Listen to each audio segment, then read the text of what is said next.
Now, all of you are here to listen to something which is different from your everyday classroom lectures, but also a continuation of the same.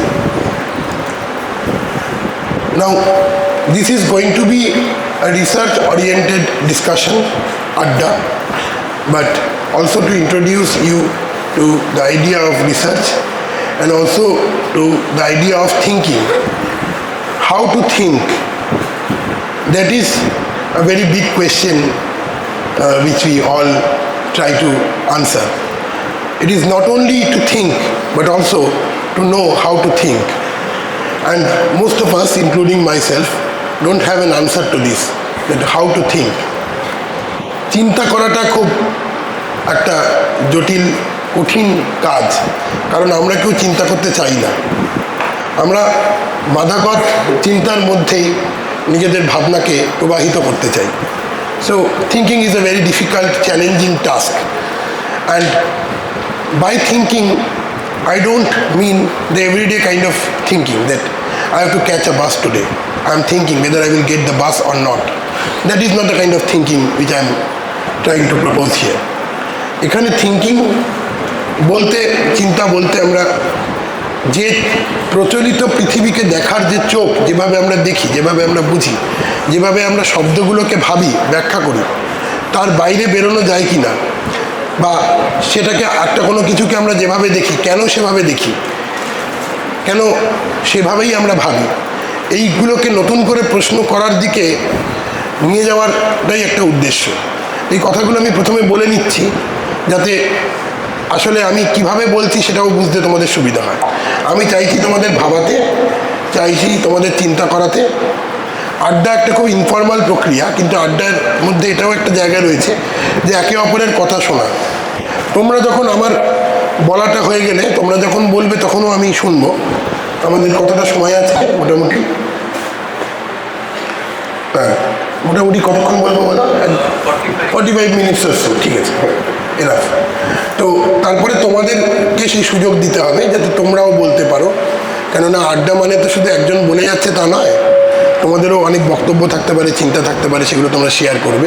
তো আমরা এইভাবেই জিনিসটাকে করি, যদি তোমাদের আপত্তি না থাকে, ঠিক আছে? তো এইভাবে আমি আগে বলবো, তারপর তোমরাও একটু বলবে, আলোচনা করবে, তোমাদের যা মনে হচ্ছে বলবে, যা বুঝতে পারছো না বলবে, যা বুঝতে পেরেছো বলবে, যাতে আপত্তি আছে সেইগুলো বলবে।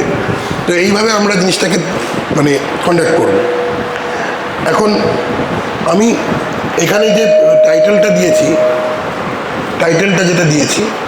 সেই টাইটেলটা the philosophy of ground and the marginal subject. এই গ্রাউন্ড শব্দটাকে আমি কীভাবে ব্যবহার করছি, এই গ্রাউন্ড শব্দটাকে কিন্তু আমরা দৈনন্দিন জীবনে দুভাবে ব্যবহার করি। গ্রাউন্ড বাংলায় যদি এটাকে ভাবি, যেভাবে এই গ্রাউন্ড শব্দটাকে আমি দেখছি, ভিত বা ভিত্তি, ভিত এবং ভিত্তি, মাটি, ভিত, ভিত্তি, কোনো কিছু মাটি পাওয়া, ভিত পাওয়া, ভিত্তি পাওয়া। এই শব্দটার দুটো অর্থ আছে। One is that when we talk about ground, we talk about the ground where we are standing, which roots our identity, which gives meaning to our selfhood. But also, grounding means to establish a concept. আমি বলি না, এই কথার কোনো ভিত্তি নেই। There is no ground to this kind of argument. This concept is ungrounded. এই জন্য আমরা যখন ভাবি, আমরা কোনো একটা ধারণাকে সবসময় গ্রাউন্ড দেওয়ার চেষ্টা করি, মাটি দেওয়ার চেষ্টা করি, ভিত্তি দেওয়ার চেষ্টা করি। আবার আমরা যখন নিজেদের আত্মপরিচয়কে ভাবি, সেলফহুডকে ভাবি, আমরা ভাবার চেষ্টা করি ওয়্যার ইট ইজ গ্রাউন্ডেড, কোনটা আমার মাটি, এই আমার মাটি, এই আমার ভূমি, এই আমার আত্মপরিচয়, আমরা এভাবে ভাবি। তো আমরা যখন পৃথিবীকে ভাবি, আমি কতগুলো শব্দ এখানে র্যান্ডামলি লিখছি।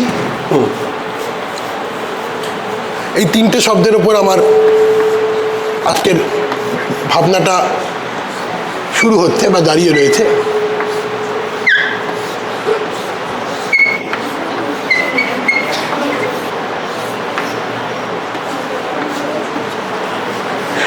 আর্থ, ওয়ার্ল্ড এবং প্ল্যানেট, এই তিনটে শব্দকে আমি ব্যবহার করলাম। এই শব্দটা অনেক সময় আমরা সমার্থক বা একই ধারণার বিভিন্ন দিক হিসেবে ব্যবহার করি, কিন্তু এই তিনটে শব্দের ভেতরে যদি আমি তলিয়ে দেখি, দেখব যে এর অনেকগুলো অন্য ধরনের মানে আছে। তো সেই মানেগুলো কি, যদি আমরা হাইডেগার, জার্মান ফিলোসফার মার্টিন হাইডেগারের ফিলোসফি মধ্যে দিয়ে ভাবার চেষ্টা করি, তাহলে আমরা দেখব যে earth is where we belong. Again, art is something which is cognate to the concept of ground. Earth, যেখানে আমরা দাঁড়াই, art is the place which houses us, which houses our identity, which gives us our sense of belonging. And through our interaction with the earth where we are born, we create the world. বিশ্ব হচ্ছে যেটাকে আমরা তৈরি করি, আমাদের যে বিশ্ব, সেই বিশ্বটাকে, আমাদের ভুবনটাকে আমরা তৈরি করি। আমাদের ভুবন, আমাদের বিশ্বকে আমরা নিজেরা তৈরি করি ওই পৃথিবীতে বাঁচার মধ্যে দিয়ে, পৃথিবীতে নিজের অ্যাকশন রিয়াকশনের মধ্যে দিয়ে মানুষ যে তার নিজের জগৎ তৈরি করে এবং জগৎ নির্মাণ করে। তাহলে আর্থ যদি হয় মাটি, ভিত্তি, গ্রাউন্ড, তাহলে ওয়ার্ল্ড হবে is something which is associated with বিশ্ব, জগৎ, দুনিয়া, যেটা আমরা আমাদের প্র্যাকটিসের মধ্যে দিয়ে, আমাদের কর্মকাণ্ডের মধ্যে দিয়ে তৈরি করি। এবং এখানে এর মাঝে যে ক্যাটাগরিটা চলে আসে, সেটা হচ্ছে the category of the human. এটা ভেরি ইম্পর্টেন্ট ক্যাটাগরি, মানুষ। এই আর্থ এবং ওয়ার্ল্ড, এই দুটো সিগনিফিকেন্সটা কিন্তু মানুষের কাছে, এতক্ষণ আমি যা বললাম মানুষের কাছে, কিন্তু প্ল্যানেট শব্দটা কিন্তু অতি মানে beyond the human. Planet is something which is beyond the human. গ্রহ, and generally we do think that the subject matter of planet, it belongs to the domain of science. বিজ্ঞানের কাজ, যে গ্রহ, তার গ্রহ প্রকৃতি, কী করে পৃথিবী নামক গ্রহটি মঙ্গল গ্রহ বা চাঁদ বা অন্যান্য প্ল্যানেট বা স্যাটেলাইটের থেকে আলাদা, সেটা আমরা ব্যাখ্যা করার চেষ্টা করি। তো planet actually refers to the geological, atmospheric, stratigraphic aspect of the place where we stay, where we belong. So it is something which is non-human. It is not related to the human but to the non-human. তো এই তিনটে concept হচ্ছে আমার আজকের বক্তব্যের বা কথার ভিত্তি, যে the earth where we are born, which houses us, which is the place of our belonging, where we are naturally born, and the natural human beings, by their different activities, they make the world the way it is. And there is this anthropocentric assumption. What is anthropocentrism? Anthropocentrism মানে হচ্ছে মানব কেন্দ্রিকতা, যে মানুষই হচ্ছে পৃথিবীর প্রভু এবং মানুষ, man can decide the future of the earth, the future of the other animals, other beings, and also their own future. So man is in control of the nature. That kind of idea is called anthropocentrism. So both these ideas of earth and the world to some extent is anthropocentrism. But the age currently which we belong is there, we can no longer say that the planet is something which is beyond the human, because we have touched the planet so much with our own activities that the planet has also changed by course of human activities. মানুষের কাজের ফলে এই ভূপ্রকৃতির এমন পরিবর্তন হয়ে গেছে যার ওপর নিয়ন্ত্রণ বোধহয় এখন আর মানুষেরও নেই। তাই জন্য উই ইউজ দিস টার্ম, এগুলো স্ট্যান্ডার্ড এখন সোশ্যাল সায়েন্সেস, হিউম্যানিটিস এবং আর্ট সায়েন্সেসেরও টার্ম। তোমরা অনেকেই এই শব্দটার সঙ্গে হয়তো পরিচিত, বাট যারা নতুন শুনছো তাদের জন্য বলছি, Anthropocene refers to the geological age. It is called the new geological age. মনে রেখো, not a historical age, but the geological age, ভূতাত্ত্বিক যুগ। Because generally we think that a new geological age is created by the change in the natural environment. But human beings themselves have changed the natural environment so much by their relentless economic and technological activities that the environment of Earth has permanently changed and a new age has ushered in, which we call the age of Anthropocene. And Dipesh Chakraborty, one of the pioneering climate historian, has discussed this thing, the concept of planetary history, that we have talked so much about the human-centric history, its politics, its differences between different human communities, their internal strife, the different kinds of marginalization, that we have ignored the impact of the humans on the nature or the relationship of man with nature. So we have completely ignored that the place where we live and the place which we change, both are also a planet. So Dipesh Chakraborty talks about the importance of planetary history. But when he talks about the difference of planetary history, এটা আমি দীপেশ বাবুকেও এই প্রশ্নটা করেছিলাম, এর উত্তর কিছুটা দীপেশ চক্রবর্তীর লেখাতেই আছে, বাট নট ফুললি, সেটাতে আমি আসবো। দীপেশবাবুকে এই কোশ্চেনটা করেছিলাম যে whether he prefers to create a difference between the human history and the planetary history, or they are connected together, because apparently we have disconnected the human history from the planetary history. আর এখানে আমার basic যেটা argument সেটা হচ্ছে যে এই human history এবং human history is the history of violence. Human history is the history of violence. এটা শুনে তোমরা চমকে যাবে। It's not the history of technological advancement. From ancient time till modernity, if you notice the human history, it's full of violence, primarily the violence of the human beings on other human beings, whom they dehumanize, whom they torture, murder, rape. They show unkind, brutal behavior. But it is also about the brutality which they cause to the other beings, to the animals, to the plants, to the environment, to the sea, to the soil, all these things. So this kind of anthropogenic violence, anthropos means man, anthropology যেমন রয়েছে একটা discipline, anthropogenic violence means violence which generates from the activities of human beings or which is done by the human beings. This kind of anthropogenic violence on other human beings and other animals and plants are connected. That is one point which I am trying to establish. That the reason for which human beings show violent behavior on other beings is the same reason for which human beings show violent behavior, or what I use this word, in a technical word,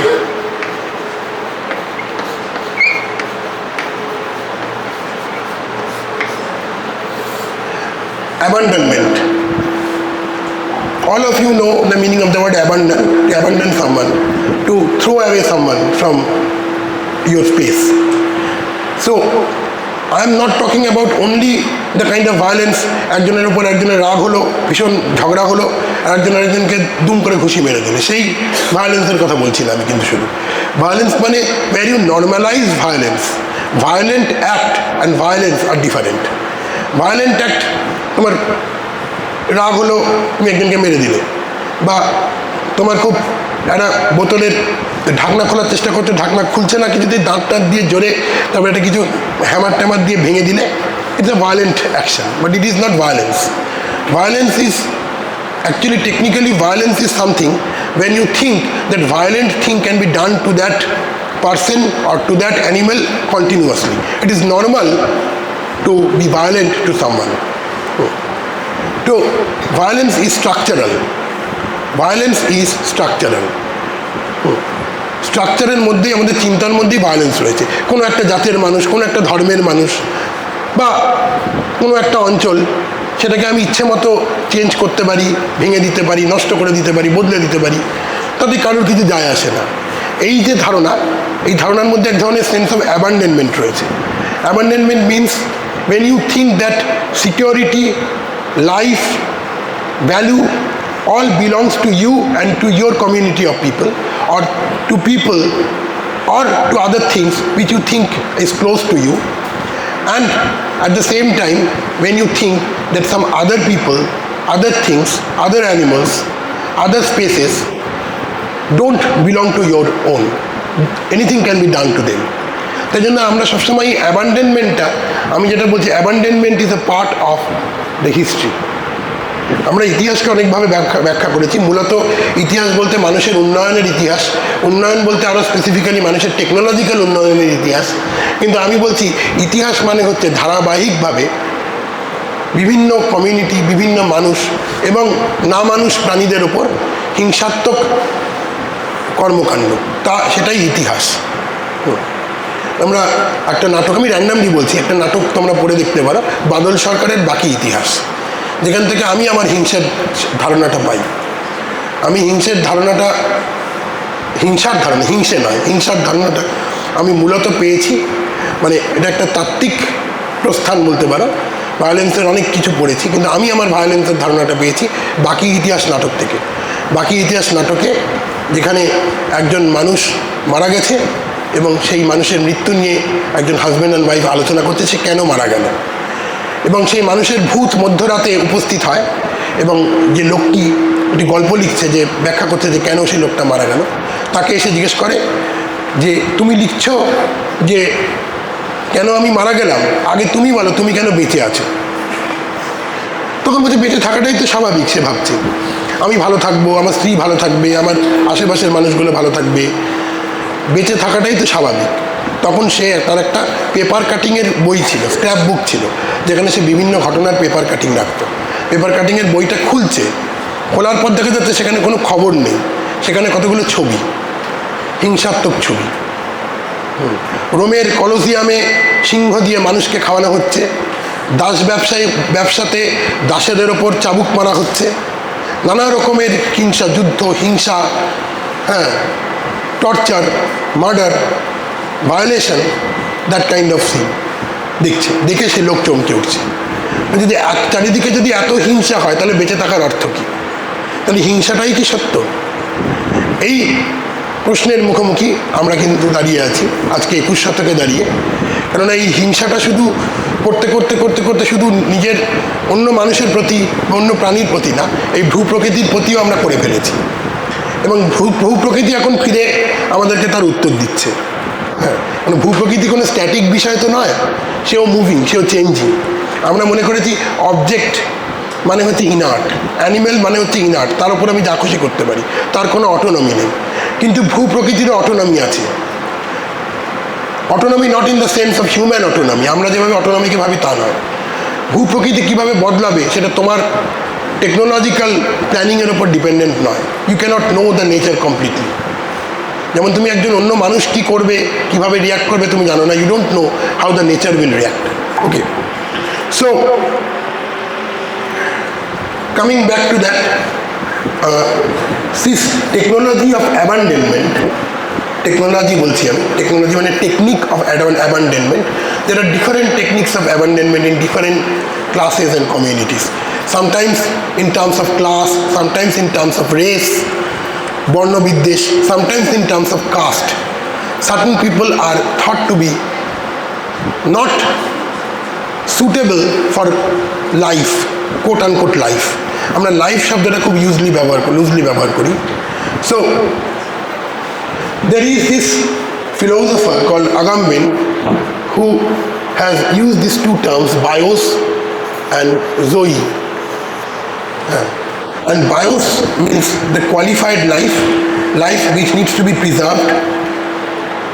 রাষ্ট্র, সমাজ যে জীবনকে সবসময় বাঁচিয়ে রাখতে চায়। আর on the other hand there is this life which is unqualified life, zoe, which is natural life, যেটাকে আমরা ম্যানিপুলেট করতে পারি, ব্যবহার করতে পারি। যেমন গরুকে দিয়ে আমরা দুধ পাই গরুর থেকে, বা ষাঁড়কে দিয়ে আমরা হাল চাষাই, বা ঘোড়াকে দিয়ে আমরা যাওয়া আসার কাজে ব্যবহার করি। We use this kind of animals always continuously. ঠিক আছে, তাহলে we think that those are our object, or বা গাছকে ভাবি কেটে ফার্নিচার বানাবো, we reduce them to our objects of use. But we don't think that they should be preserved, they have any kind of rights. So আমাদের যে অধিকার বোধের ধারণা, অধিকার যে মানুষের, ঠিক সেরকমই আমরা কিছু মানুষকেও মনে করি করে এসেছি ঐতিহাসিকভাবে, যাদেরকে আমরা ব্যবহার করতে পারি বা যাদেরকে আমরা ব্যবহারের পরে ছুঁড়ে ফেলে দিতে পারি, বা আমরা যাদেরকে ভাবতে পারি যে ব্যবহার করার পরে ওদের কী হলো আমার ভাবার দরকার নেই, সে কেমন আছে ইত্যাদি। যেমন রিফিউজি যখন অন্য দেশ থেকে আসে, সে আমার সিটিজেন নয়, তাকে জীবন দেওয়া, রক্ষা দেওয়ার দায়িত্ব আমার নয়।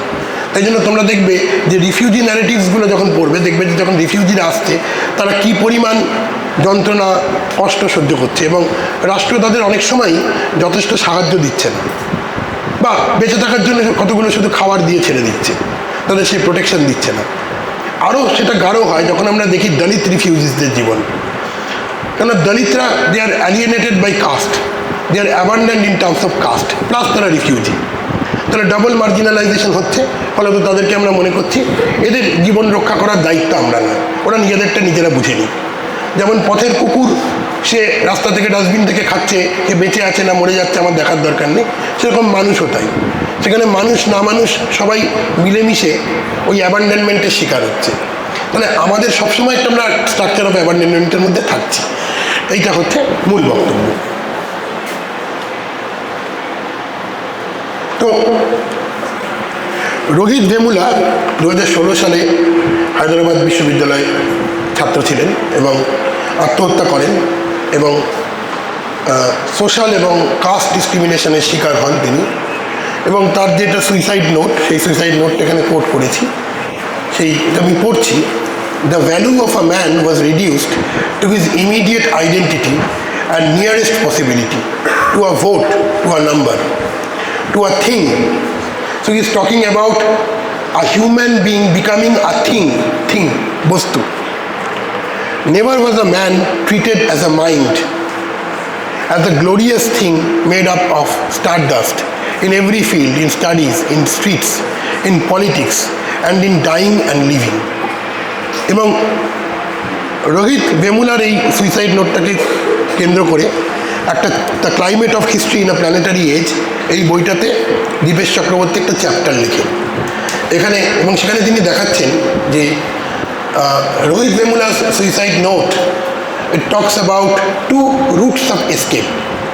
One is the desire to become a pure mind that is negate the bodily self. কারণ ওই বডিলি সেলফটাকে আমি একটু বাদেই দেখাবো যে মনুসংহিতাতে এবং মানে কি লেখা আছে যে নিম্ন বর্ণের মানুষের প্রতি কী ধরনের ব্যবহার করা উচিত, কি লেখা আছে আমি একটু বাদেই একটা স্লাইডে দেখাবো। যে শরীরটা ঘৃণ্য, যে শরীরটা অবাঞ্ছিত, যে শরীরটা এই সমাজের যে সুরক্ষা বলয়, যে sense of security, this structure of security, তার বাইরে সেই শরীরটাকে অস্বীকার করে মাইন্ড হব, আর না হলে স্টার ডাস্ট হব, তারকা কুচিতে রূপান্তরিত হব। I want to become the non human, the desire to become a non human.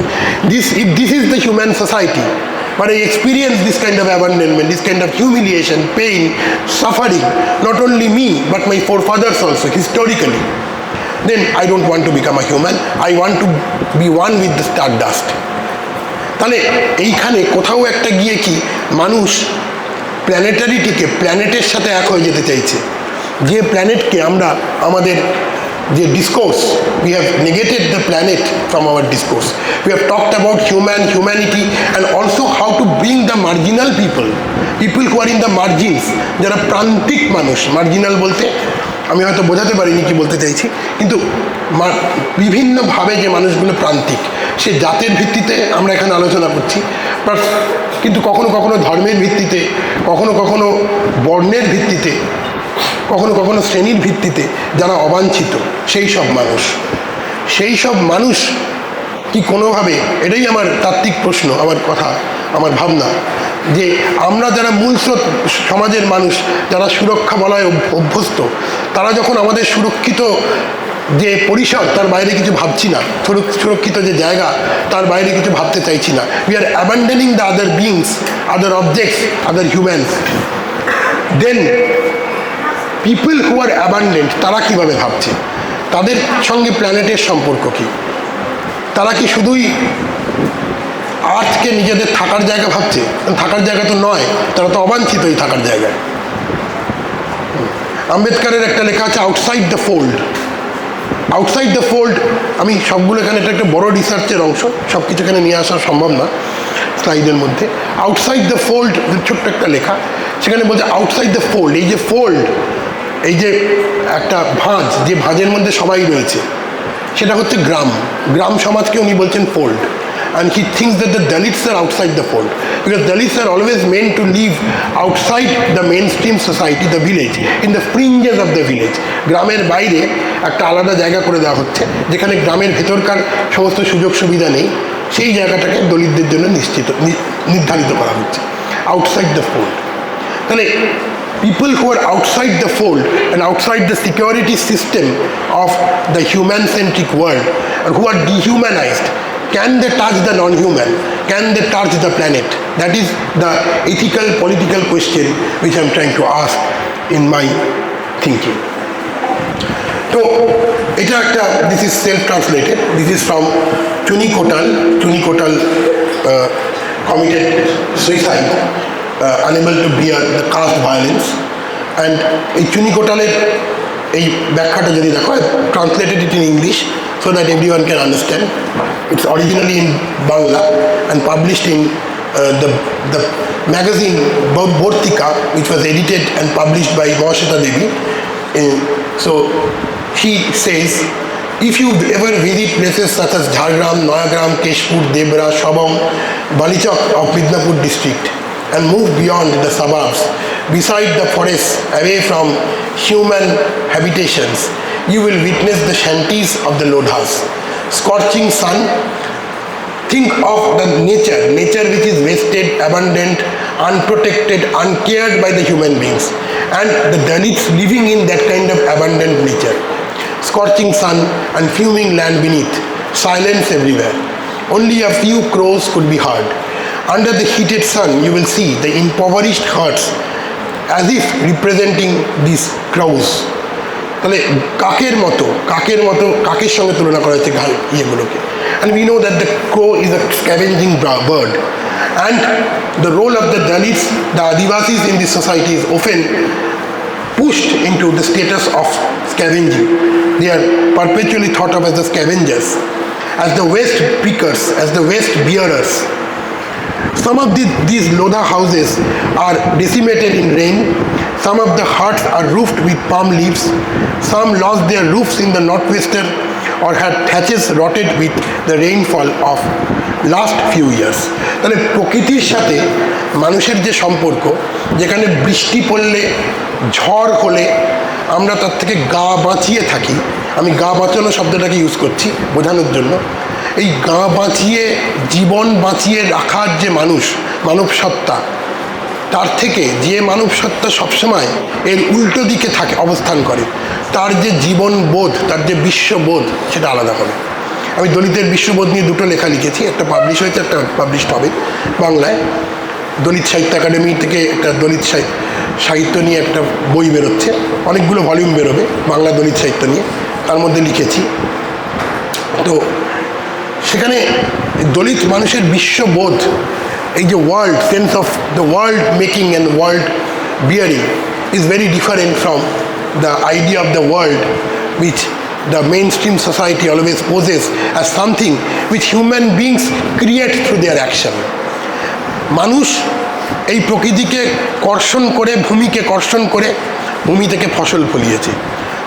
ভূমি হচ্ছে সেই জায়গা যেখানে মানুষ থাকে, মানুষ যেখানে বদলায়, মানুষ যেটাকে বিশ্বে রূপান্তরিত করে। এই সেন্স অফ অটোনমি যাদের নেই, the subjects who fall on the other side of this kind of structure of life, what Foucault would call biopolitics, the life-bearing, life-giving politics. এই লাইফ-গিভিং পলিটিক্সের উল্টো দিকে যারা রয়েছে, who belong to the domain of thanatopolitics, thanatos মানে মৃত্যু, যারা সবসময় মৃত্যু বা মারা যেতে পারে এই ধরনের অভিজ্ঞতার সম্মুখে রয়েছে, যারা হচ্ছে ওই অ্যাবান্ডেন্ট প্রকৃতির মতো, সেই প্রকৃতির মধ্যে, প্রকৃতির সাথে তারা রয়েছে, যে প্রকৃতিকে কোনোদিন আমরা প্রোটেক্ট করি না। It's not a garden which we protect. The idea of a garden and the idea of the wasted nature, এই দুটোকে যদি আমরা ভাবি, গার্ডেন হচ্ছে সেটা যেটাকে আমরা আমাদের সুন্দর হাওয়া বাতাস দেবে বলে সুন্দর করে তৈরি করি, আগে ড্যামেজ করলাম, তারপর সুন্দর করে সাজালাম। আর তার বাইরে যে প্রকৃতি, সেই প্রকৃতি যেন আমাদের ধ্বংসপ্রাপ্ত প্রকৃতি, এইভাবে আমরা দেখছি। তো এবং এটা এই চুনি কোটালের মৃত্যুর পরে যেমন বাংলা দলিত সাহিত্য, দলিত চেতনায় একটা বড় পরিবর্তন আসে এবং দলিত মুভমেন্টের একটা বড় দিগন্ত খুলে যায়, ঠিক একই রকমভাবে দুটো মৃত্যু, আর একটা মৃত্যু রোহিত ভুইমুলা, তার সুইসাইড নোটের একটা অংশ আমরা পড়েছি, সেখানেও একটা দিগন্ত খুলে যায়। এবং আমি যেটা বলতে চাই, যখন আমরা প্রান্তিকতার রাজনীতির কথা বলি, দলিতের রাজনীতির কথা বলি, আমরা শুধুই সামাজিক দিকটা দেখি। আমরা দলিতের যে প্রকৃতিগত অবস্থান, প্রকৃতিগত অভিজ্ঞতা, প্রকৃতির সঙ্গে তার সম্পর্ক, সেটাকে ভাবি না। আমার প্রশ্ন হচ্ছে, দলিতের সাথে এই প্রকৃতিগত অ্যাবান্ডনমেন্টের ফলে যে ভিন্ন চেতনা তৈরি হয়েছে, যে চেতনা বলে যে আমরাও প্রকৃতির সন্তান, প্রকৃতির মাঝে আমরা বিপন্ন, আমরা প্রকৃতির মধ্যে থেকেই আমরা নির্যাস নিই, এই যে বোধ, এই বোধের থেকে আমরা বিচ্যুত, আমরা গা বাঁচিয়ে চালানো, আবার গা বাঁচাতে গিয়ে অন্য কাউকে বা অন্য কোনো কিছুকে ধ্বংস হোক সেটা সম্পর্কে সচেতন থাকি না, তাকে আমরা অ্যাবান্ডন করে দিই। এই যে স্ট্রাকচার অফ অ্যাবান্ডনমেন্ট, এটা is equally applicable to the abundant nature, abundant non-humans, and to the non-abundant humans who are dehumanized, devalued. So there is a kind of parallel existence between the two, the abundant non-human and the nature, and the abundant humans. So they may be able to understand each other and speak to each other. So this is the slide on the laws of Monu, where the untouchable menstruating woman, remember that a menstruating woman is considered as the unclean because of the bodily waste she is producing, or any kind of untouchable object. So the untouchability of the wasted object and the untouchability of the untouchable subject who dwells with the waste, তার কাজ হচ্ছে আবর্জনা ফেলা। মনে রাখবে, দলিতদের কাজ সবসময় চিরকালই ছিল আবর্জনা ফেলা, মৃতদেহ ফেলা। There is a kind of cognate association, এবং এই অ্যাসোসিয়েশনটা একদিক দিয়ে in terms of profession and also in the terms of living. কেননা দলিতদেরকে সবসময় শ্মশানে, মশানে, গ্রামের বাইরে, অনুর্বর, অসুরক্ষিত স্থানে রেখে দেওয়া হয়েছে। এই জন্য এই দুটোর মধ্যে একটা প্যারালাল সম্পর্ক আছে। দেখবে, আমরা যখন প্রকৃতির কথা বলি, প্রকৃতিকে সবসময় আমরা, প্রকৃতির সঙ্গে মানুষের সম্পর্ক সাহিত্যে সবসময় এসছে in terms of metaphor, in terms of simile and metaphor. হ্যাঁ, কাফকার লেখা নিয়ে ডেলিউজের একটা চমৎকার বই ছিল, which is on minority literatures, এবং ডেলিউজ ওখানে দেখাচ্ছেন যে কাফকার মেটামরফোসিস গল্প আছে, যেখানে একটা মানুষ আস্তে আস্তে একটা ফ্লাইয়ে রূপান্তরিত হচ্ছে, মানুষের মেটামরফোসিস হচ্ছে। এই metamorphosis becomes the new model of existence, যেখানে মানুষ না মানুষ হয়ে যাচ্ছে রাষ্ট্রের কাছে, ক্ষমতার কাছে ক্রমাগত, সেখানে মানুষের সঙ্গে না মানুষের ভেদ আর দেখা যাচ্ছে না। আমি আরেকটু এগিয়ে গিয়ে বলবো যে আমরা যে ব্যবহার প্রথম থেকে না মানুষ প্রকৃতির প্রতি করেছি, সেই একই ব্যবহার কিছু কিছু মানুষের প্রতিও করেছি। আসলে সমস্যাটা অনেক গভীরে। মানুষের, প্রকৃতির থেকে মানুষের যে বিচ্যুতি, যেখানে মানুষ মনে করে প্রকৃতি শুধু ব্যবহারেরই যোগ্য, আর ব্যবহার না করলে সে হয় বিপজ্জনক, নয়তো ফেলে দেওয়ার কিছু, সেই একই ব্যবহার আমরা অন্য মানুষের প্রতিও করেছি। এর মধ্যে এক ধরনের প্যারালাল আছে, একটা যে কোনো সময় আরেকটা হয়ে যেতে পারে, দুটোর মধ্যে একটা আন্তঃসম্পর্ক রয়েছে। এখানে মানুষ আর না মানুষের ভেদ নেই, এখানে প্রান্তিক মানুষ এবং প্রান্তিক প্রকৃতি, প্রান্তিক না মানুষ আসলে একে অপরের সহোদর, আসলে একে অপরের সাথে যুক্ত। এবং এখানে একটা ক্যাথারিন মেলাবু যখন ওই দীপেশ চক্রবর্তীর বইটার একটা সমালোচনা লিখেছিলেন, রিভিউ এবং সমালোচনা, তখন তিনি বলছিলেন যে আমাদের এই পলিটিক্যাল আর ইকোলজিক্যাল, প্ল্যানেটারি আর হিউম্যান হিস্ট্রি, এই দুটোকে আলাদা রাখলে চলবে না। কেননা what human beings have done to the planet and the changes which they have done to the planet is very much incumbent on our brain. আমাদের ব্রেনটা এমনভাবে তৈরি হয়ে গেছে, আমরা ওইভাবেই ভাবতে, এই জন্য বলছিলাম চিন্তায় পরিবর্তন আনতে হবে। আমরা চিন্তায় পরিবর্তন আনছি না, আমরা ভাবছি প্রকৃতিকে আমরা ধ্বংস করছি, এটাকে কী করে ঠিক করব। চিন্তায় পরিবর্তন আনতে গেলে আমাদেরকে ওপর থেকে নিচের দিকে তাকাতে হবে, আমরা সেটা তাকাই না। এই জন্য মেন্টালিটি শব্দটাকে উনি ব্যবহার করেছেন। মেন্টালিটি শব্দটা তোমরা সবাই জানো আক্ষরিক অর্থে, কিন্তু উনি বলছেন এই mentality is something which is created by the impact of the human beings on nature and the impact of the human nature relationship on brain, on our human brain, which has a history of hundreds and thousands of years of human abuse of nature. সেই জন্য আমাদের ভাবনাগুলোই ওইভাবে word, আমরা ওইভাবে অভ্যস্ত। এবং উনি বলছেন আমাদের অভ্যেসগুলোকে বদলাতে হবে, ক্যাথারিন ম্যানব। তো তাই জন্য শুধু প্ল্যানেটারি হিস্ট্রি নিয়ে কনসিয়াস হলে হবে না। How human history is connected with the planetary history, deeply connected with the planetary history, that we also need to excavate. So human nature, আমরা বলি যে মানুষের স্বভাব, কিন্তু human nature is something which is created by human interaction with nature, human behaviour to nature, human violence to nature, and we have become violent like that. তো এটা একটা quotation আমি নিয়েছিলাম আমার ভুবনে আমি বেঁচে থাকি থেকে। তো এবং এখানে মনোহর মৌলি বিশ্বাসের এই আত্মজীবনীমূলক লেখা, আমার ভুবনে আমি বেঁচে থাকি, আমার ভুবনে। আমার ভুবনে, ভুবন তো কমন, তাহলে আমার ভুবন হচ্ছে কী করে? এই ভুবন কার ভুবন? আমার ভুবন কেন আলাদা সেই কথাই বলছেন। জল, কাদা, মৃত্যু, জরা, ব্যাধি, অধ্যুষিত জীবন, এই ভুবন তোমার ভুবনের থেকে আলাদা। নিজেকে উনি আলাদা করছেন, পৃথকীকরণ করছেন। এখানে এই ওয়ার্ল্ড সেই ওয়ার্ল্ড নয় যেটা মানুষ তৈরি করে নিজের জন্য, সৃষ্টিশীল মানুষ তৈরি করে। এই ভুবন হচ্ছে সেই ভুবন যেটা মানুষ, সৃষ্টিশীল মানুষ তৈরি করার ফলে যে ভুবনের বাইরে তুমি যাকে রেখে দিয়েছো তার ভুবন। এই ভুবন ভিন্ন ভুবন। এবং এখানে একটা খুব ইম্পর্টেন্ট কোটেশন এটা, কিন্তু এটা তোমরা না পড়লেও চলবে, আমি শুধু এটা ব্যবহার করছি। আমি শুধু বলছি মানুষ, আচ্ছা মহাভারতে যক্ষ যখন যুধিষ্ঠিরকে জিজ্ঞেস করেছিল সব থেকে আশ্চর্য কী, যুধিষ্ঠির তখন বলেছিল সব থেকে আশ্চর্য হচ্ছে যে মানুষ কোনোদিন ভাবে না যে সে মরবে, সে মরণশীল প্রাণী।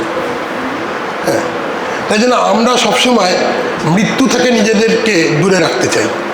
হ্যাঁ, আমি কিছুটা সহজিয়া লোকায়ত তান্ত্রিক দর্শন পড়েছি, যেটা ক্রমাগত মৃত্যুর সাথে কথোপকথনে রত। এবং আমার যেটা অবজারভেশন, আমার যেটা রিসার্চ অবজারভেশন, সেটা হচ্ছে মানুষ যে, এবং সেটা কিছুটা এমএমবে এই লেখাতে বলছে অন্যভাবে পাশ্চাত্য দর্শনের জায়গা থেকে, যে আমরা প্রকৃতি থেকে নিজেদেরকে বিচ্ছিন্ন করি। কেননা প্রকৃতির মধ্যে তো আমরা দেখছি সর্বক্ষণ সব কিছু মারা যাচ্ছে। মানুষ মারা গেলে তাকে বাড়িয়াল দিয়ে দিলাম বা তাকে শ্মশানে পুড়িয়ে দিলাম, ফিউনারেল রিচুয়াল করে আমরা শেষ করে দিলাম, গল্প শেষ। কিন্তু প্রকৃতির মধ্যে সব কিছু চেঞ্জ হচ্ছে, সব কিছু মারা যাচ্ছে, সব কিছু ধ্বংসপ্রাপ্ত হচ্ছে, এবং সেখানে সেটার কোনো অটোনমি নেই। একটা সেই জীবনানন্দ দাশের বিখ্যাত লাইন, যে জীবন দোয়েলের, যে জীবন ফড়িংয়ের, মানুষের সাথে তার হয় না কো দেখা। যে মৃত্যু সম্বন্ধে সচেতন নয় যে জীবন, কিন্তু মানুষ তার মৃত্যু সম্বন্ধে সচেতন। সেই জন্য মানুষ মৃত্যুর থেকে নিজেকে দূরত্ব বাড়াতে চায়। দূরত্ব বাড়াতে চায় বলেই প্রকৃতির অন্য সব কিছুর থেকে সে নিজের দূরত্ব বাড়াতে চায়। এবং সেটা করতে করতে একটা সময় কিছু মানুষকে, যারা সহজেই মারা যেতে পারে, যারা বিপজ্জনক পরিস্থিতিতে থাকে বা যাদের বিপজ্জনক পরিস্থিতিতে রাখা হয়, তাদেরকেও ওরকম প্রকৃতির সাথে, মৃত্যুর সাথে অ্যাসোসিয়েট করে না। তো that is basically the standpoint which I am trying to see. এখানে আমি আমার বক্তৃতার প্রায় শেষ পর্যায়ে পৌঁছে গেছি। আর 2-3 মিনিট বলবো, কেন তোমাদের প্রশ্ন উত্তর সবই যে বলতে হবে তার কোনো মানে নেই। মূল কথা হচ্ছে এই ধারণাটাকে তোমাদের কাছে পৌঁছে দেওয়া। ইওয়া দামানস্কা একজন পোলিশ ফিলোসফার, এবং উনি ওনার গবেষণার বিষয় হচ্ছে ফিলোসফার এবং হিস্টোরিয়ান, এবং ওনার গবেষণার বিষয় হচ্ছে যে মাটি মাটি ওনার গবেষণার বিষয়, এবং বারিয়াল গ্রাউন্ড, কবরখানা, কবরস্থান নিয়ে উনি গবেষণা করেছেন। এবং উনি বলছেন আমরা যখন মাটির কথা ভাবি, মাটি বললে এই যে রুটেডনেসের কনসেপ্ট বললাম, গ্রাউন্ড, ফিলোসফি অফ গ্রাউন্ড, যে মাটি বললেই আমরা ভাবি সেই মাটি যেটাকে আমরা সৃষ্টিশীল করে তুলতে পারি, বা যে মাটিতে দাঁড়িয়ে আমরা নিজেদেরকে সিকিউর ফিল করি।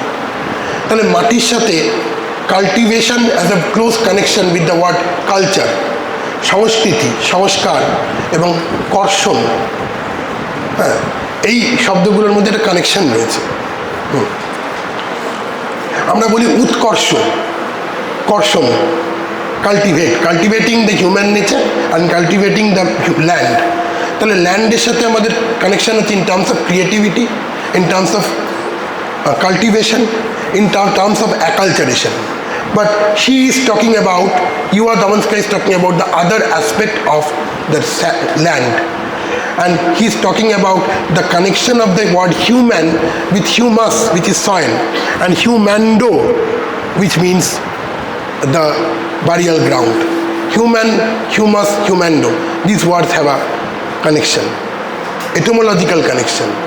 মাটি হচ্ছে সেই জায়গা যেখানে মানুষ মৃত্যুর পর মিশে যায়। মাটি শুধু কর্ষণের জায়গা না, আমরা আমাদের মৃত শরীরের কথা ভুলে আমাদের সত্তাকে তৈরি করি এবং মনে করি বাকি সব কিছু মারা যেতে পারে, কিন্তু আমি চিরকাল বেঁচে থাকব। সেই চিরকাল বেঁচে থাকতে গিয়ে আজ প্রকৃতিকে আমরা এই ধ্বংসপ্রাপ্ত জায়গায় নিয়ে এসেছি, এবং অন্য মানুষকেও। তো এগুলো কতগুলো উদ্বাস্তু দলিত আত্মজীবনীর একটা উদাহরণ। আমরা দেখছি এখানে যে মানুষ কিভাবে অসুরক্ষিতভাবে বৃষ্টিতে, ঝড়ে, জলে, রাস্তায় ঘাটে পড়ে মারা যাচ্ছে, প্রসব করছে, শিশু মারা যাচ্ছে, গণচিতায় তাদেরকে পোড়ানো হচ্ছে ওপেন স্পেসে। তাদের জীবনের কোনো সুরক্ষা নেই। এই অসুরক্ষিত জীবন আরও বেশি অসুরক্ষিত হয় যখন একটা পলিটিক্যাল ক্রাইসিস হয়ে যায়। এবং মনে রাখতে হবে, দলিতদের কাছে একটা পলিটিক্যাল ক্রাইসিস, দলিত মানুষের কাছে বা যে কোনো প্রান্তিক মানুষের কাছে পলিটিক্যাল ক্রাইসিস কিন্তু অনেক বেশি করে একটা ইকোলজিক্যাল ক্রাইসিসও।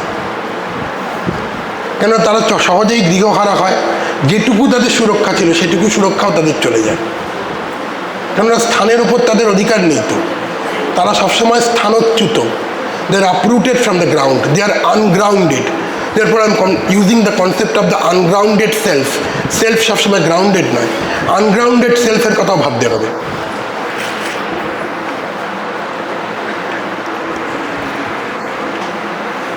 তো এই গল্পটার আমি রেফারেন্স দিচ্ছি, বাস্তুভূমি নামটা, এটা বলে আমি শেষ করব।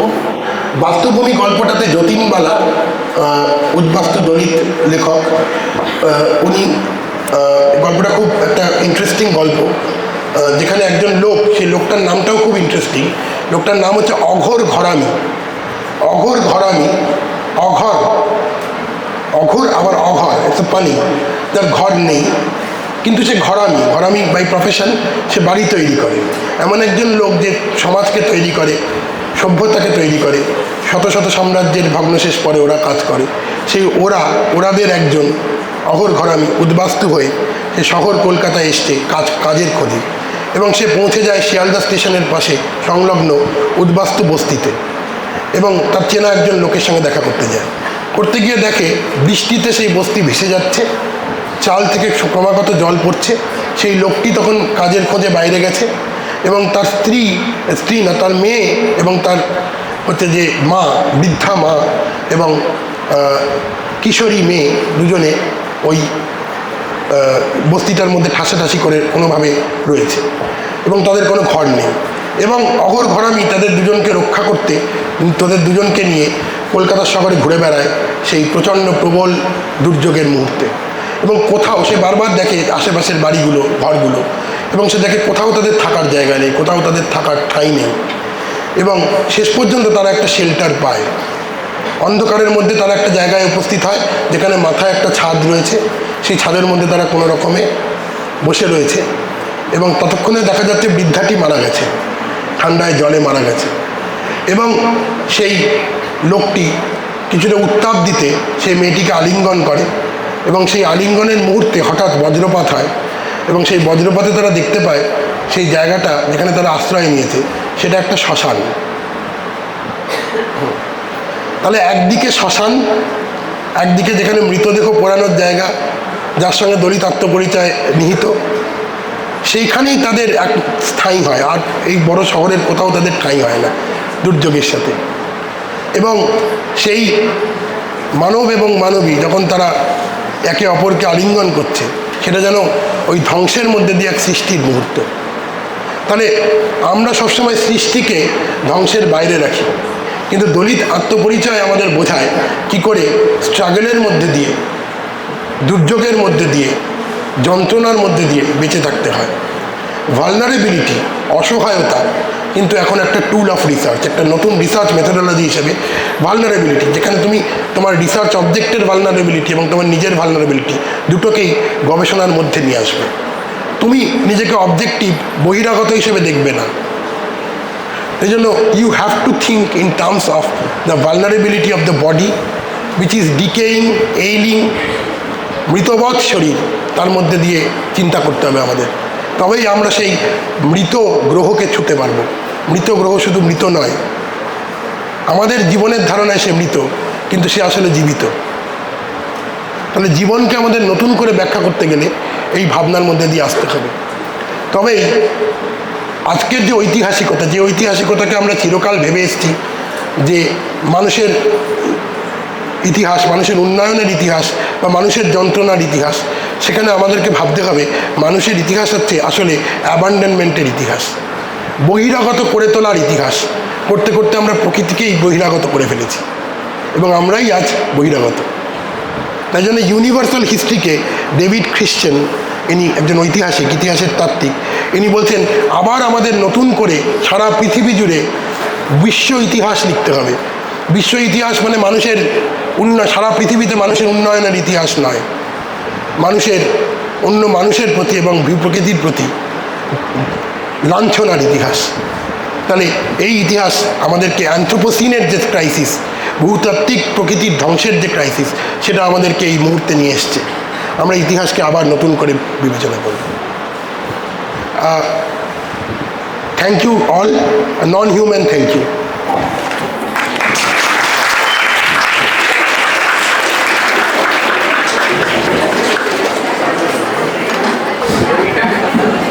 হ্যাঁ হ্যাঁ, अच्छा, हर चीज सेमिनार में समझ में सबको आ जाएगी ऐसा नहीं है, लेकिन यहाँ पे कुछ बहुत इंपॉर्टेंट टेक्स्ट थे जिनका रेफरेंस सर ने दिया है। ठीक है, तो आप अगर नहीं समझे तो कम से कम उन टेक्स्ट के रेफरेंसेस अगर आपने लिख लिए तो आप खुद भी पढ़ के कुछ समझेंगे।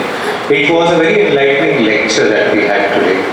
ठीक है, the best part of it was he stuck to that 45 minutes presentation. That is a good presentation. He was given a time and he stuck to that. This is how you need to present. You need to learn not only the content but the presentation, how to present. That is very important.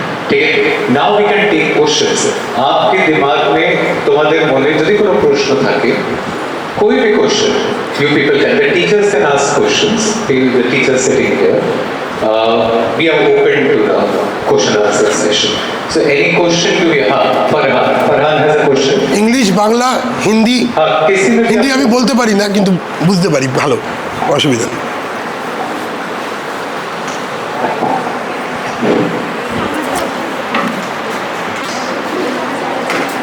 Thank you, sir, for the insightful discussion.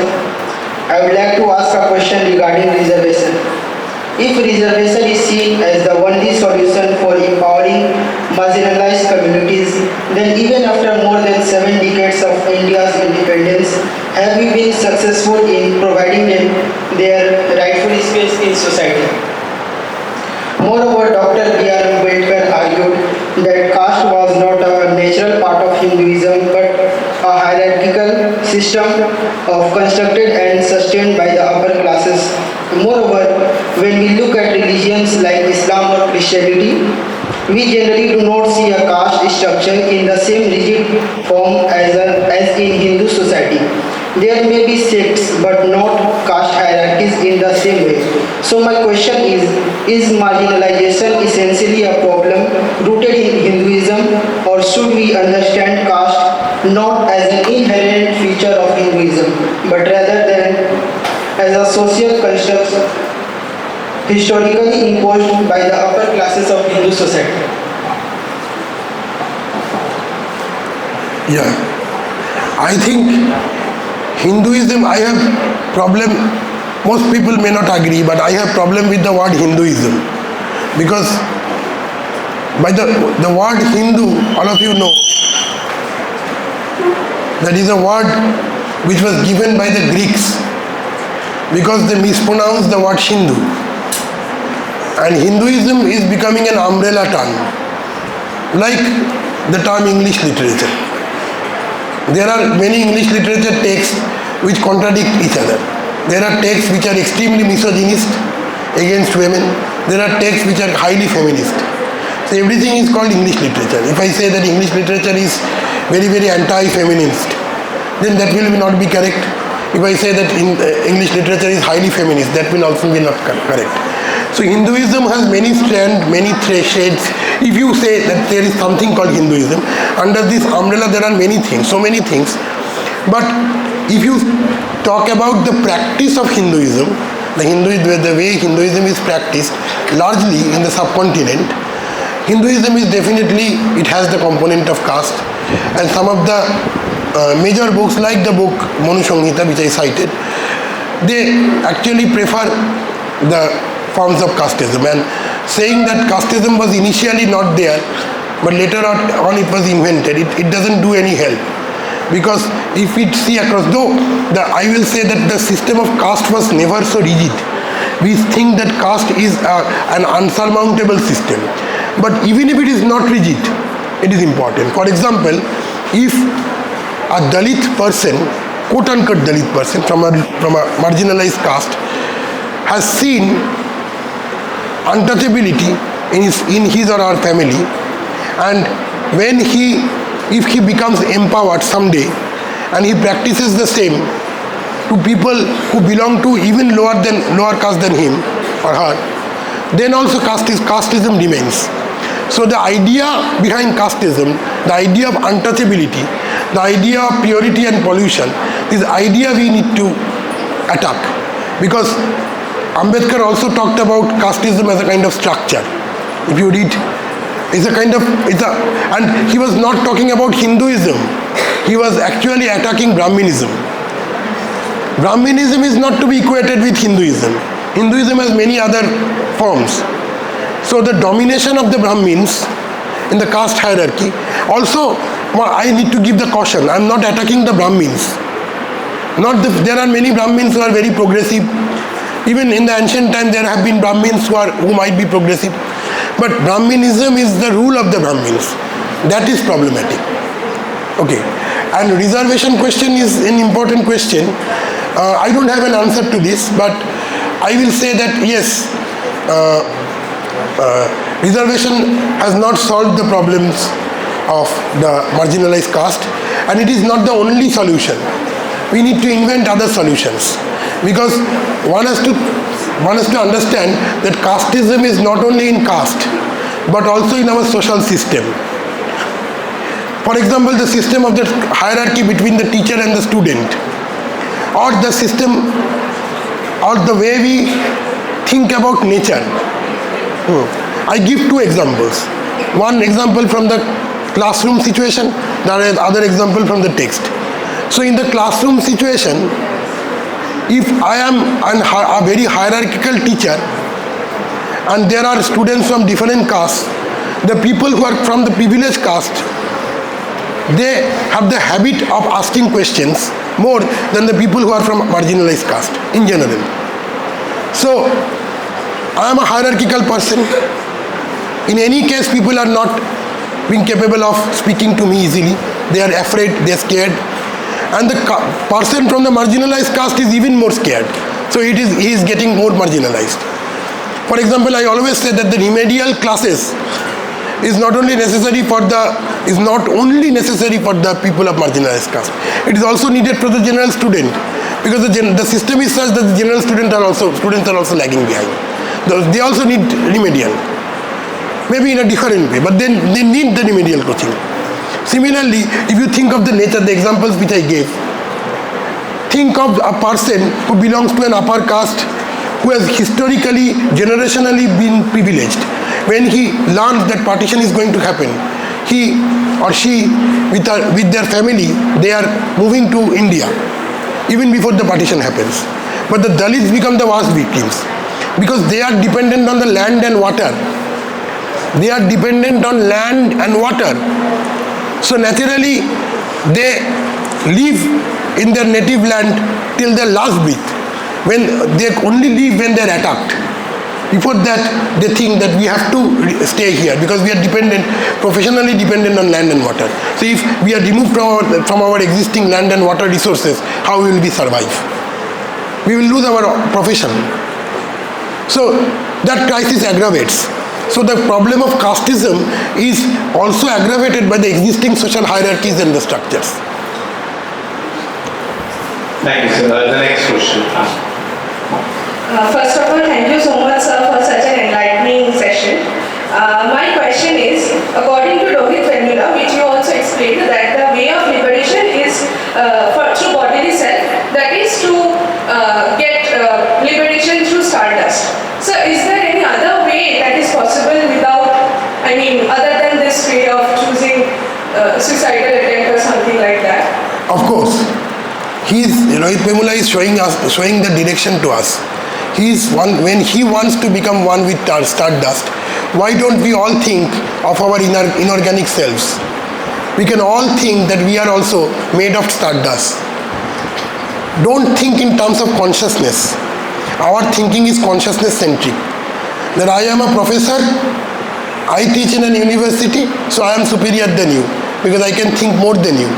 We have to break this hierarchy. We have to think of our bodily self. That a beggar who is sitting in front of my house, the person who is clinically mad is also like me. He or she also has a bodily self. We have to think and connect through this bodily self. That is what Rohit Vendula wants to be. He wants to be free of this body which is created by the human beings as the protected body. We have to think of the body which is dying, ailing and suffering. We are all vulnerable beings. That is the direction that is how we are similar to the stardust. Thank you, sir. Is there any more question? That's all you has a question.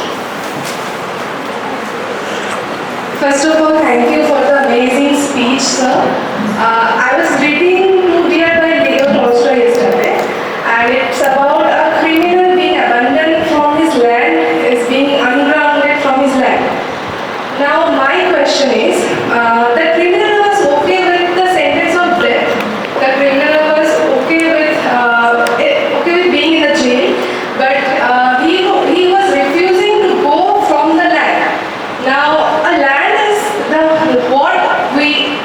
it's our right. So now my question is, what are the aspects of the Dalits or the marginalized people that making themselves ungrounded from their land? No, ungrounded does not mean that they want to leave their land. Of course not. But they have a kind of precarious relationship with the land.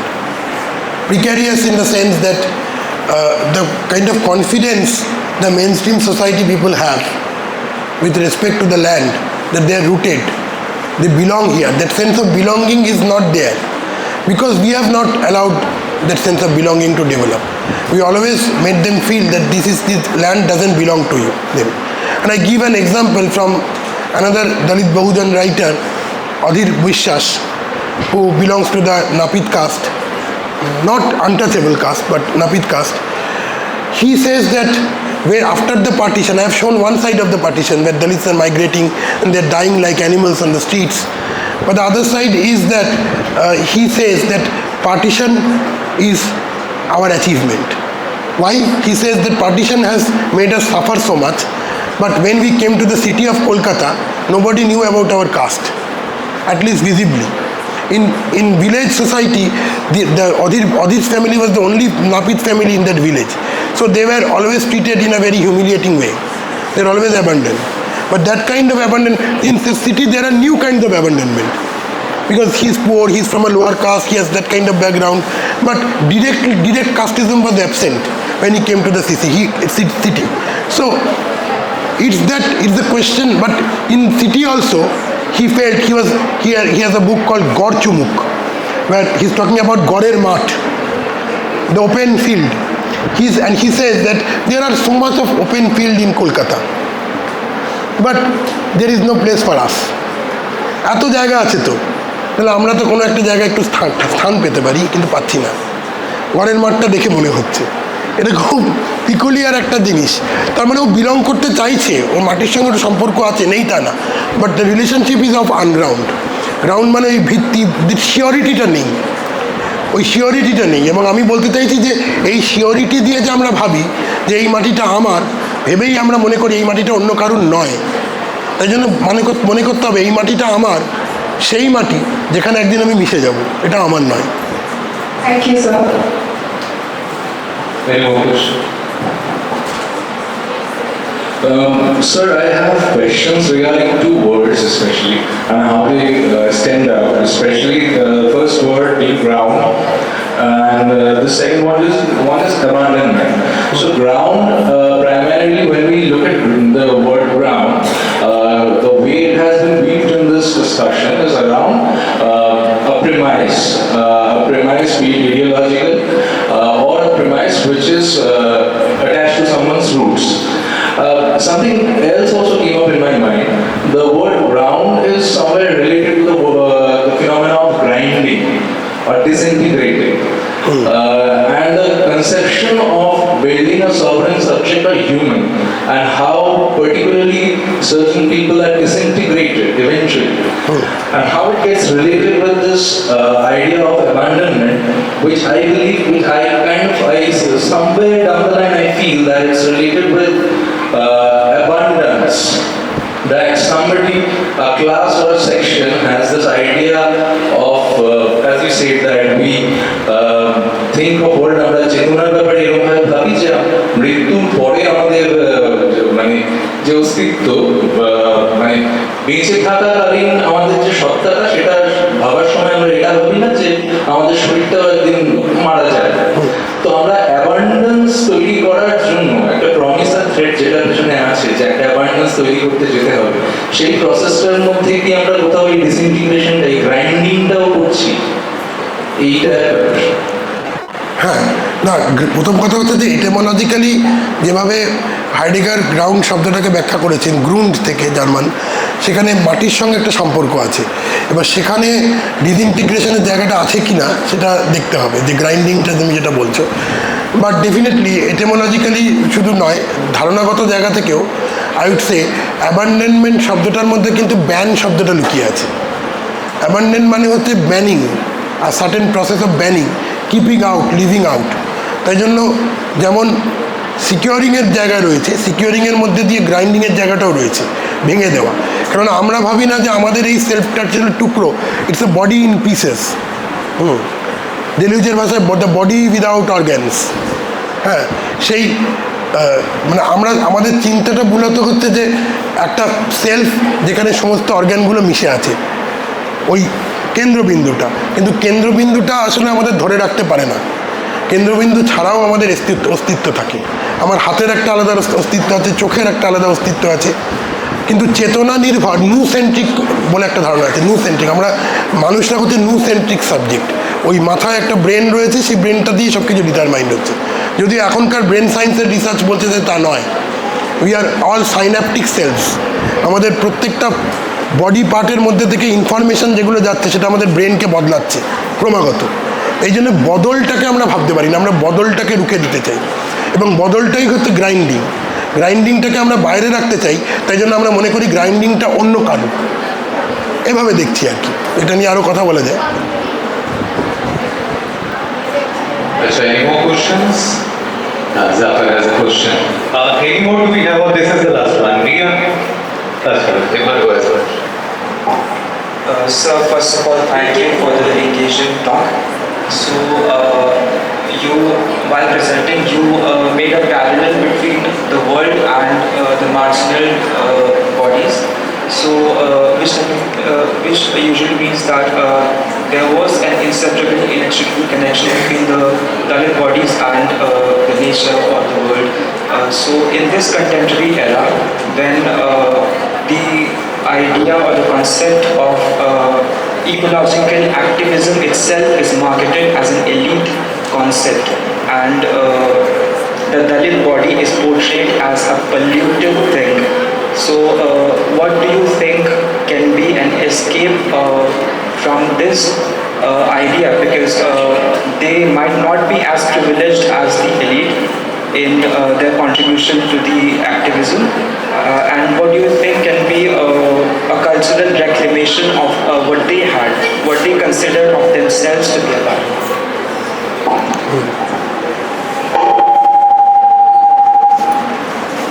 Yeah. You want to ask any question? Okay.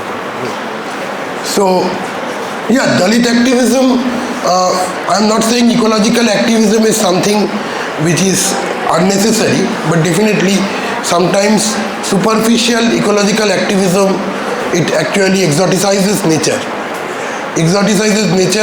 But I am talking about the precarity. Two things. One is thinking human-nature relationship in terms of precarity and unsurety. There should be some amount of unknowability through which you should think of nature.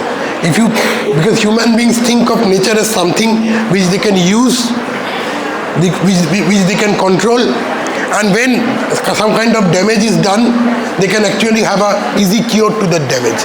So this problem-solving model or the magic pill model is something which we should question. And I think the Dalit experiences shows that how they live with nature. They don't live in nature, they live with nature. This idea of being with, not being in, but being with is very important when we think of the Dalit subjects, but also the other indigenous subjects, the Adivasis, the Aboriginals. They also relate to the nature in certain ways. The second thing is the Dalits are thought of as polluted because they are associated with that part of nature, quote unquote, or that part of the object which is wasted. I have not brought about my philosophy of waste. Philosophy of waste is something on which I am also working, which is associated with this ongoing project on Dalit identity and epistemology and thinking, is that nature has two parts. One is the nature which we use, which we control. The other is nature which gets wasted, the wasted nature, the abundant nature.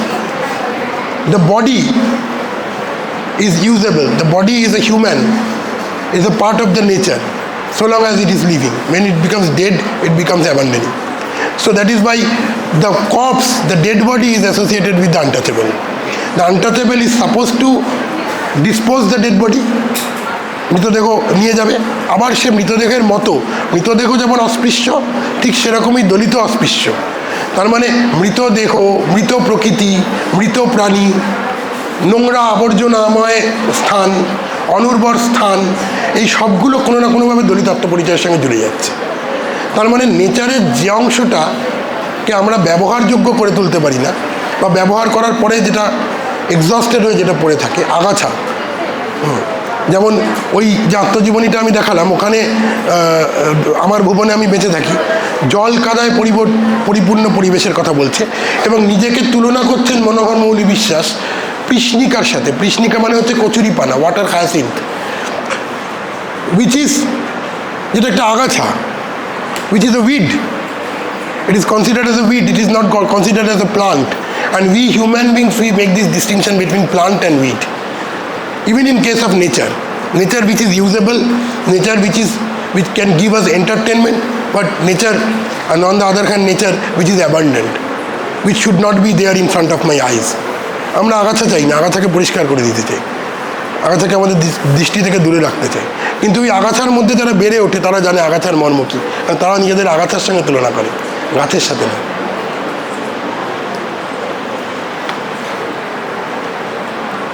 अच्छा last two questions actually और দুটো প্রশ্ন Hello. Thank you so much, sir, for this session. And my question was regarding the Dalit representation. Basically, if you take economy in regard of a country, then there is something that spins off how the country should work and move forward. So basically, this also has a twofold blend in it. So if you go through the history of India post-independence, right now we do have a president who belongs to the scheduled tribe, but everything is political in its essence. So if you go through the history of West Bengal, if I take my own state into consideration, there was never a single chief minister or the representative of the state who belonged to the scheduled tribe or the scheduled caste. This also happens in place of literature when we find people writing in English about the Dalit literature. The canonical ones belong to the privileged class. We take Gayatri Chakraborty Spivak, we take Munkraj Anand. All these people belong to the upper caste. Now, since somebody already raised this nothing issue, he already posted about this that we do have Dalit people belonging to the scheduled caste or tribe who are pursuing higher education in places where they are learning literature and they are also studying English. So when we are studying English, apart from the authors which you already mentioned, they are the writers, right? So apart from them, when we are studying English, we have to come across people who belong to the upper class people only, then how exactly is the experience of the people who are pursuing literature belong to the scheduled caste or tribes going to be when they are reading about their own people through the writings of people who have never even worn those shoes? Also, that happens to people who are not really the students, but the normal people who are looking at the representative of their own state who do not belong to their caste. So, like a two-fold kind of thing. How exactly is that experience channel? How transparent is that way of development? Yeah, you have talked about two kinds of representation. One is political representation and the other is literary representation. And for political representation, I have not much to say. I agree with what you are saying, that there is no representative. Yeah. I think it was already spoken about the reservation. Farhan already spoke about it. So basically, what I know about it is that there was a commission which was passed around 1960 or something, which had to, take notice of all the people who were the first generation learners from the Dalit community. They were to be given the representation, and depending upon how their exact position was in the society, if or whether any injustices were done to them socially, taking that into regard, after 10 years, their representation would be scrounged, and then the other people who did not yet receive the proper implementation of the privilege that had been an integral part of the reservation would be given those facilities. So since that did not come into action, and that has been lagging, stalling since all the governments we've had who represented India. So is that really a reason why we do not have people from these communities representing the state or the country? And also the reservation to be continued for ages of perpetuity. One thing is that people who have got the privileges of reservation and over a period of time after 10 years or more, even more, their reservation should go away and a new group of people should be given the privilege of reservation. That system can be applied only when we think of how we address the question of the upliftment of people who have not got the privileges of reservation. The problem is, as I've already said, the problem is not only rooted in the system of caste, but also in the system of social hierarchy, which is overdetermined and reconstructed by caste, not directly but indirectly. We have several forms of practices and hierarchies which are not direct casteism but indirect form of casteism, and an upper caste person can also be a victim of that. I have also been a victim of that. When I go to a more polished society, I have been abandoned because there are norms which consider people to behave, dress, walk, speak, look like in certain ways. And there are implicit hierarchies between teachers and students, teachers and research scholars, between people who have done their degrees from the foreign universities and people who have got their degrees from the Indian universities. There are different kinds of hierarchies. Those hierarchies have not been able to be broken by reservation. And the government, I think, only if there are large hostel-like schools, government should invest much more for educating people at large. People who are not only from the reserved caste, but also from the poorer caste and poorer classes. So I'm not saying that the poorer classes, because that would reduce the general hierarchy which exists between the rich and the poor, between the people who are more educated and who are less educated. And unless and until that happens, that the people from the marginalized caste will always lag behind, because there is a connection between class and caste also. You don't mention caste, you mention class itself, but try to do something for the people who are poor, who are not getting enough education. But day by day, because of the increase in privatization, the reverse thing is happening. And we cannot blame reservation, because India has one of the least amount of public sector in the world. It is only 3.8%. If you go and check the data, America has 13.8 or something like that. I think 13.8% public sector. We think that America is a corporate world. Everyone wants to go to America, but India has the minuscule amount of public sector, only 3.8% public sector. So 3.8% jobs are for the reserved people. The reservation applies there. The private jobs don't have reservation. So how can you think of that upliftment? In a government school, in a government college, there is no separate process of uplifting people, culturally lifting up people. There is nothing. And answering to this quickly to a question of literary representation, I would say that the literary representation has massively increased in recent times. There have been a Bangla Dalit Sahitya Academy in West Bengal, which was unthinkable even 10 years back. I think that is a result of that is not a contribution of the government, but that is a result of the way the Dalits have represented themselves. The Dalit writers and Chaturtha Duniya, I have already given the example of literary activism which started after the death of Chuni Kotal. That literary activism has a big role in the upliftment in the visual. Two things. One is the religious activism of the Motuas, who are the largest Dalit people in West Bengal. The other is the literary movement by Chaturtha Duniya and Dalit Sahitya Academy, which is the old Dalit Sahitya Academy, not the Paschim Banga Dalit Sahitya Academy. They have a contribution in building up the Dalit activism, which has been capable of representing themselves. They have represented, not being represented by someone else, but by themselves. So now they are getting translated. And that is also because of the global interest in marginal studies. Those are translated, those are compared with the Australian Aboriginals, with the black Americans. So it has become a new field of knowledge. There are so many translations.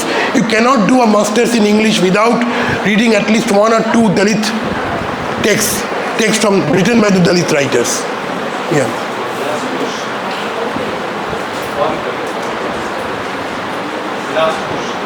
Thank you, sir, for such a wonderful session. Sir, my question is that as day by day such new technological inventions are taking place, so especially if I talk about in the field of waste management and cleaning, so is it really helpful for those people whom the society called as the untouchables? So is it really benefiting them, or it is something that is taking their jobs from them, or is it helpful in getting rid of the title that is untouchable from them? First of all, this is a good question. First of all, we have to come out of this stigma.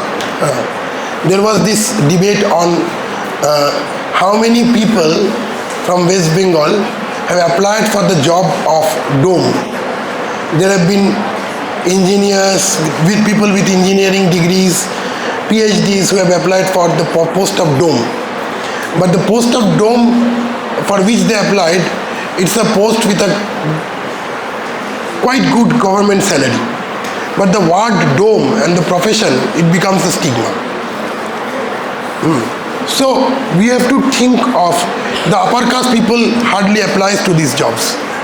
So this kind of stigma with the dead bodies, with the waste, is something which we need to socially, culturally work on. And technologically, it might reduce certain jobs, but that is happening in every area.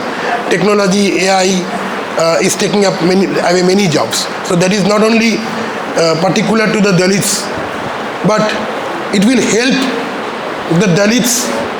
If technological solution of waste management is there, it definitely will reduce the amount of human involvement with dirt, filth, because that is also affecting the health.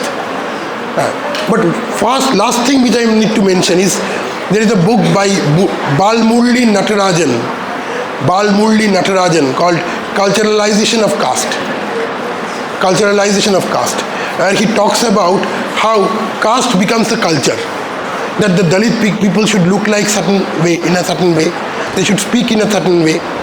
They should stay in certain kind of spaces which are untidy, dirty, filthy. So this culturalization of caste gives them an identity, and that is related to their profession. So even the Dalits, they are coming out of their village, there is no stigma, they can take up any job. In the long run, it is often seen that they end up with the menial jobs. That is very curious, and they stay in places which is close to dirt, filth, which is not only good for their physical health and also for their mental health. There is a very interesting essay called Order and Order by Joel Lee, where he is talking about certain Dalit bastis in Varanasi, Dalit slums in Varanasi, and how their people living there, the Dalit people living there, are affected by the foul smell close to them where they live. The idea of the foul smell and Dalit identity, they become enmeshed in that particular article. So this profession, space of living, it gets regenerated, recreated. That is very unfortunate. For that we need to do this ideological warfare. Yeah. Thank you, sir. It was a wonderful question answer session that we had. The session was very enlightening. Two things before I give the mic over to Professor Kamal Ghosh. He will give the vote of thanks. This seminar, this ARTA session was jointly held by the Rishi Bankim College for Women, along with in collaboration with the Future Scholars Welfare Trust. With regards to the Future Scholars Welfare Trust, it is a registered society. We are taking certain steps for the welfare of the community. Particularly, we deal with poor children who cannot pay their fees or their college funds. We, to a certain extent, try to provide them certain funds or money, not the entire amount, because we believe that 20% of the fees will also matter to them, so that we can help 5 people at a time, not one at a time. This 29th of September to the 31st of September, we are conducting an educational kit distribution ceremony at Sundarban, along with the mangrove plantation. So 12 of us will be going along with the students. I am just the face of it. The students are managing, all India is managing it. We will be going to Sundarban for the mangrove plantation, and we will also distribute educational kits for those particular children. And the other thing that I need to tell you is, on the 16th of September, we will be conducting a webinar. This was a seminar. We will have a webinar. The webinar will be on reimagining medical humanities through graphic medicine. बहुत ही नया area है, तो तमिलनाडु के एक professor हमसे जुड़ेंगे webinar पे. He will be the chief speaker on that particular day. You need to register for the webinar because it will be on Google Meet and it is free. The registration is definitely free, but we will have just 100 students there because Google Meet won't allow us to move beyond that. Okay? I will be providing you the banner. You have the phone number. You can contact the phone number and register your name so that we can give you the link of that particular day. Every month we have these ARTA sessions so that we learn something new audience. So now we are targeting South. We will have certain people from South India telling us certain things. So let's see what happens. So we will have a group photo after he gives the vote of thanks. Sir will take his position, the cameraman comes here, we all move there so that we have this entire group photo. So before we leave, I will call Tomal Ghosh to give the vote of thanks, please. Tomal is a bit...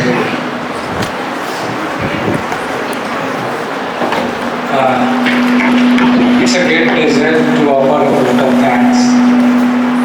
First of all, I would like to extend my heartfelt gratitude to Samrat Sengupta sir, Associate Professor, Rishi University, and he is very close to us, and I am a big fan of Samrat sir. I know him through Marginal sir, and he was senior to University, and you can follow him on Facebook, on Twitter. He is a reservoir of knowledge. He just he has vast knowledge, and he gives lecture which is very theoretically rich. Today, taking clues and insights from different discourses like eco-criticism, geo-criticism, political discourses, and other fields. He has presented his lecture on the philosophy of ground and the marginal subject. Secondly, I would like to thank the organizers, Rishi Bankim from the College for Women, and the chief patron, Dr. Bankim, and the registered society, the Future Scholar Trust, Dr. Jasmeet Singh. Sure. I would also like to thank our students and the guests for their patience hearing. Thank you all for being here and making this art section a grand success. Thank you.